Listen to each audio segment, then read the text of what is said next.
Welcome to the Substream's On Location documentary series. Over the next few months, we'll be spending one day with each department of a real live, hard-working film crew. These are real people doing real work on a real film set.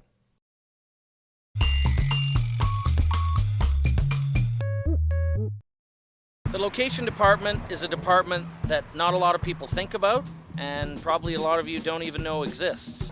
The location manager is in charge of the department on bigger shows that have more money. There's a couple of assistant location managers, and sometimes there's a location scout hired to find that specific location that everyone's having a difficult time finding. The location scouting is the most fun. A couple of years ago it was listed as one of the 50 coolest jobs in the US, which I agree with, because the scripts are different. You never know what you're looking for. A police station, a park, a church, a watch shop, a bakery. Jed handles all the locations for the crime show Cold Blood, which is now shooting its second season. Well, we have 2 weeks of prep, which means I get the script in the first week, I break it down, put some ideas together, I talk with the art department, I talk with the ADs, explaining where I think I want to go, and then I present them to the director and try and sell him on a couple of ideas. Thanks to Jed, today the Cold Blood crew will be shooting at a local hospital. I show up early, I'm the first one here. I cone the road, I cone the streets, I cone the parking, I put up sandwich boards and signage so that all the cast and the crew, when they arrive, they know where they're going. Then I worry about making sure that we have enough power, that all of the doors to the location are open, and everything that has been asked of me is available. One part of my job is I have to come and make sure all the parking spots are clear for when the trucks arrive, the power, all of the crew. So last night I came here, 4 o'clock, 4:30. I coned this area off, which was empty.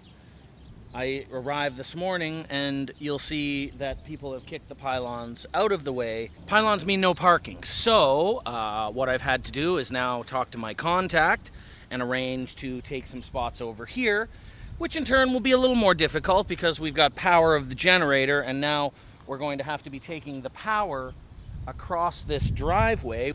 I tried to simplify things to have it over here out of the way. Doesn't always work out the way you want it.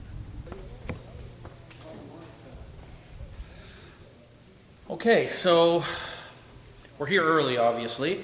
This is the morgue set. It's kind of a standing set, and the art department will come in and make it alive. Bodies coming out of the morgue.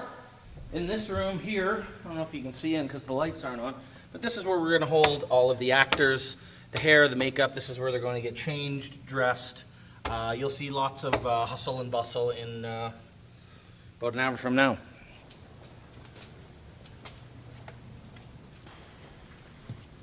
Well, this is interesting. Normally you're not supposed to have personal cars here, so I'm going to look into that. And this is where the trucks come, back up, load in, and we roll everything in down the hallway to the morgue, to the lab, all of that. Guten Tag. I'm here at the hospital, just wondering your ETA. As the crew begin to arrive, Jed springs into action. This is a tricky location. Jed's number one priority is to make sure that the filming does not disrupt hospital operations. Thankfully, Jed's a pro. He has filmed at this location before and knows what he's doing. Confident that things are running smoothly on set, Jed goes over to check out tonight's exterior location. No one's here. So this is our night exterior shot. We're going to be here probably around 10 p.m., 11 o'clock when it's dark. This is the scene. It's an alley.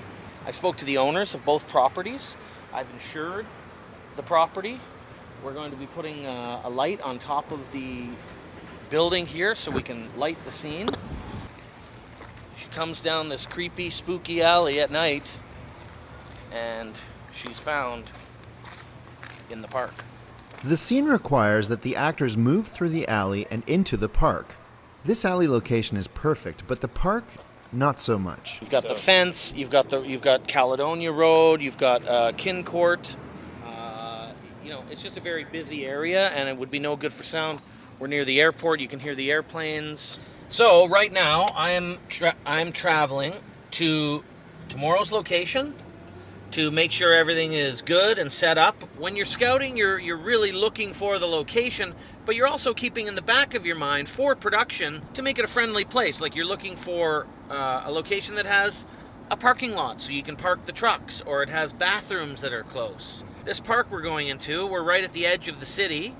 There's no bathrooms there, but this is the exact park that the director was after because we're going to be shooting low into the field and you can't see any buildings around it.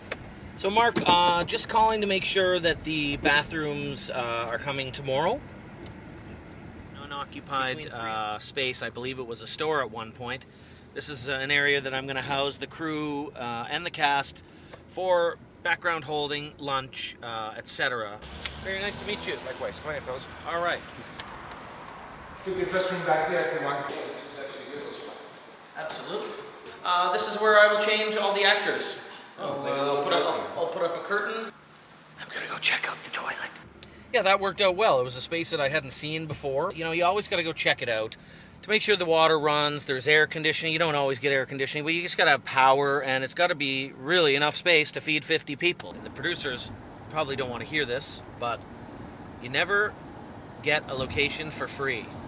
There always needs to be an exchange of something, whether it be a case of beer, a bottle of wine, or a monetary figure. You can get there on the day, everything's all good to go, and then the person can change their mind. If you've given them something, they then feel obligated to let you go ahead and do that.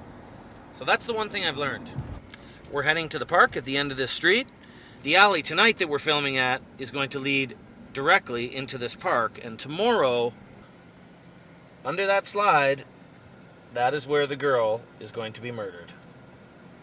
The generator. Jed triple checks that there's enough room to park all the trucks.